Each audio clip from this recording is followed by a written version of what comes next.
Can you talk to us a little bit about like why revamping the notes the way you did? Maybe like, thought process in What a great revamping the question, notes. Will. Well, obviously. So someone reads.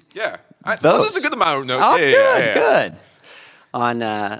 On Sundays, it's a big opportunity for us to hear from God and to apply it to our lives. And so I just want to give something that will help people make the most of that.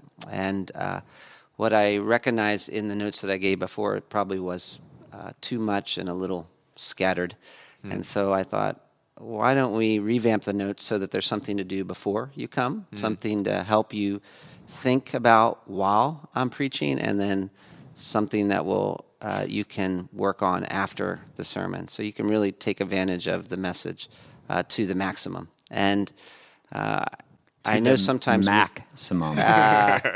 So the pre-sermon that stuff is neat to do yourself. Just get your mind rolling. Also, it's good to do with your kids. We're trying to do that with our children. Sometimes I almost forget, even though I'm the one who writes it, until we're on our way to church. But it's hopefully simple enough that you could do that with your kids even on the way to church.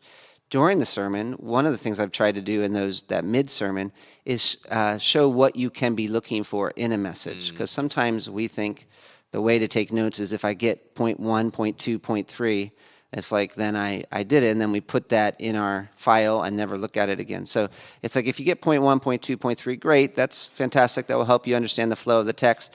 But even more than that, when you come to a sermon, you don't want to just be a hearer, you want to be a doer. And so you're kind of listening to that sermon, wanting to interact almost, and begin to think about how will this change my life. And so I try to give some questions that would lead you towards that as you're listening. It's hard to do that as you're listening, but just to show you what you can be listening for. And then I've heard of people who have done this. They'll, after Sunday's over on a Wednesday or so, they'll go back to the passage and maybe take some of those questions that I give there and just reflect on what was preached. And do I remember it?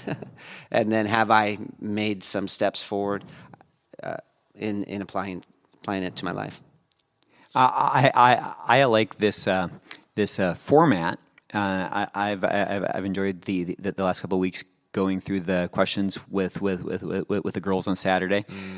But I also like, and this just might be me being bizarre, that you don't feel like you spoil the sermon. So it's kind of nice. It kind of like builds anticipation for it, rather than where the longer brief. You could be like, I don't want to spoil it, because really the preaching of the word, like that might sound crazy. You want to spoil it, but you do. It's not that you want to be surprised by it, but it is exciting, right? And so it's exciting to see how we're going to be fed. You know what the basic ingredient is. You've read it, and it's so nice if you're reading it the night before because you scratched your head a little bit. And you're like, okay.